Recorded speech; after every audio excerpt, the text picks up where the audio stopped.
নমস্কার, সুখের চাকায় সবাইকে স্বাগত।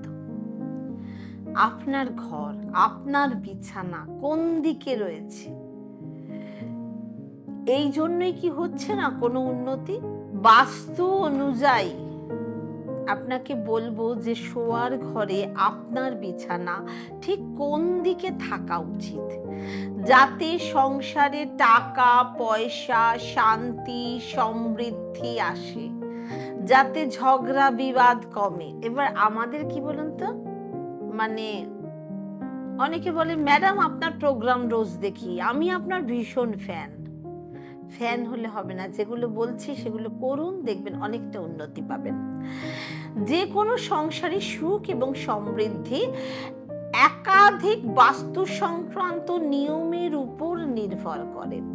বাস্তুশাস্ত্রে এমন কিছু নিয়ম রয়েছে যা আমাদের ভবিষ্যৎকে নানাভাবে প্রভাবিত করে, উন্নতি করতে সাহায্য করে। কিন্তু সেই সব না জেনে আমরা অনেক সময় কি করি, ভুল কাজ করে ফেলি। তারপর যখন খারাপ সময় আসে বুঝতেও পারি না কেন আমাদের সাথেই খারাপ হচ্ছে, কেন আমাদের উন্নতি ব্যাহত হচ্ছে, কেন আমরা এক জায়গায় স্ট্যাগনেন্ট হয়ে যাই। সবাই চায় তার পরিবারের মানুষ সুখে থাকুক, ভালো থাকুক। আমাদের বাড়িতে বেডরুম, ড্রয়িং রুম, রান্নাঘর প্রভৃতি জিনিস নির্দিষ্ট জায়গা ও সেই সব জায়গায় কোন জিনিস কোন দিকে রাখবেন সেটা জানা অত্যন্ত গুরুত্বপূর্ণ, যাতে কোনো নেতিবাচক শক্তি বা নেগেটিভিটি সংসারে প্রবেশ করতে না পারে। আজকে আমি বলবো শোয়ার ঘরে আপনার বিছানা ঠিক কোন দিকে থাকা উচিত, যাতে সংসারে আপনি সমৃদ্ধশালী হতে পারেন, আপনার যাতে শান্তির ঘুম আসে, সম্পত্তি আসে। দেখুন, জীবনে ছোট ছোট পরিবর্তন নিয়েই কিন্তু বড় ধামাকা আসে। আমি কিছু করব না, শুধু ভাববো ওর কেন হয়ে যাচ্ছে, ও কেন করছে, ওর কেন উন্নতি হচ্ছে, সেটা ঠিক না। দক্ষিণ পশ্চিম দিকে সবসময় মাস্টার বেডরুম হওয়া উচিত, এতে ঘরে সুখ শান্তি বাড়ে। তবে আপনার শোয়ার ঘরটি উত্তর পূর্ব দিকে হওয়া কখনোই উচিত না, কারণ ওটা বাচ্চাদের ঘরও হওয়া উচিত, কারণ এই দিকটি প্রার্থনা বা পূজা ঘর হিসাবেও শুভ বলে মনে করা হয়। এছাড়া আপনার শোবার ঘর কখনোই দক্ষিণ পূর্ব দিকে হওয়া উচিত না, তাহলে এখানে অগ্নিকোণে বেডরুম থাকলে বাড়ির কর্তা কর্ত্রীর সাথে বিশাল ঝগড়া বিবাদ, ভুল বোঝাবুঝি, মিসআন্ডারস্ট্যান্ডিং, সব সময় তর্ক বিতর্ক লেগে থাকে। তাহলে বিছানা কোন দিকে রাখা উচিত? বাস্তুশাস্ত্র অনুযায়ী বিছানা সবসময় দক্ষিণ পশ্চিম দিকে এবং হেডবোর্ড দক্ষিণ বা পূর্ব দিকে হওয়া উচিত। খাটের একটা পেছনে একটা বোর্ড হয় না, হেডবোর্ড, ওইটা। এই দিকটা আপনার শরীর থেকে ইতিবাচক তরঙ্গ শোষণ করে। বিছানা কখনোই উত্তর দিকে থাকা উচিত না, হেডবোর্ড কখনোই উত্তর দিকে থাকা উচিত না, এতে মানসিক চাপ বাড়ে। এছাড়া বিছানা কাঠের তৈরি করা উচিত, কাঠের বেডই ভালো, এবং এর আকৃতিও সবসময় আয়তক্ষেত্রাকার কিংবা বর্গাকার হওয়া উচিত। আজকাল রাউন্ড শেপ, ওভাল শেপ, নানা ভ্যারাইটিস টাইপের বেড হচ্ছে, সেটা কিন্তু ঠিক না। বেডরুমের জন্য বাস্তু কি বলে?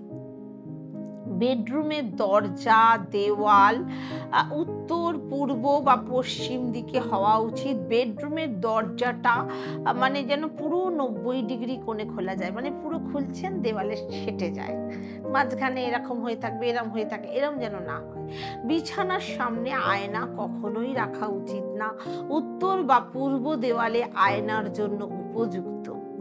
বাস্তু অনুযায়ী বেডরুমের অভ্যন্তরের রঙগুলো পজিটিভ ভাইবস যেন আনে, ভালো ভাইবস আনলে, যার মধ্যে ভাইবস ওলা কালার হচ্ছে হলুদ, গ্রিন, সবুজ, নীল, সাদা, এই সব রং শান্তি সুখের অনুভূতি প্রদান করে।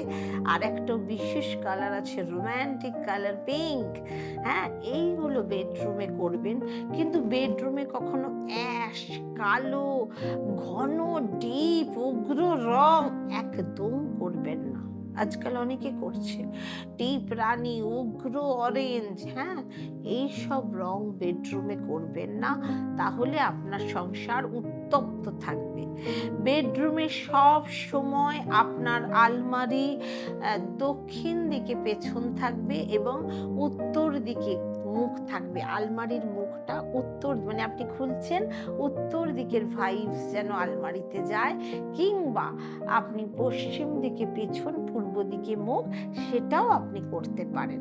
দেখুন কোথায় আলমারি, কোথায় ড্রেসিং টেবিল, কোথায় খাট, এবং সব সময় আপনি লাইট কালারের বেডশিট ইউজ করবেন।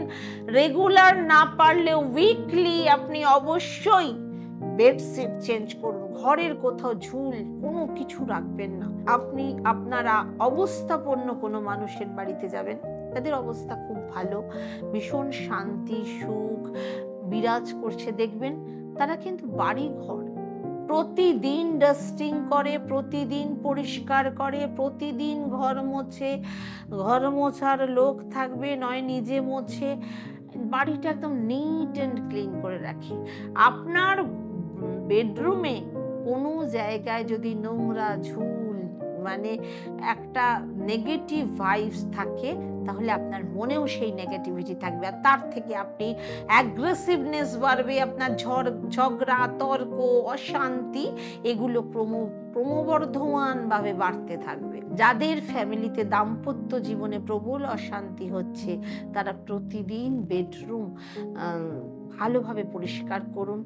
টাটকা ফুল, নইলে ফুল গাছ কিছু লাগিয়ে ফেলুন, ফুল রাখুন। সুগন্ধিযুক্ত ফুল গরমকালে প্রচুর পাওয়া যায়, রাখুন। জল রাখুন, এবং পরিবেশটা শান্ত করার জন্য মাঝে মাঝে আপনারা রুম ফ্রেশনার বা ভালো কোনো ফ্র্যাগ্রেন্স, কিছু ধূপকাঠি, এগুলো জ্বালান। অবশ্যই সুখ শান্তি বিরাজ করতে বাধ্য, কিন্তু নিয়ম করে করতে হবে। সুখে থাকুন, ভালো থাকুন, আর যাওয়ার আগে চ্যানেলটা সাবস্ক্রাইব করে যান, বেল আইকন প্রেস করুন, লাইক কমেন্ট শেয়ার করুন। শুধু ম্যাডাম আপনাকে ভালোবাসি আর ম্যাডাম আপনার প্রোগ্রাম দেখি বললে হবে না, লাইক কমেন্ট করতে হবে এবার থেকে। ওম শান্তি।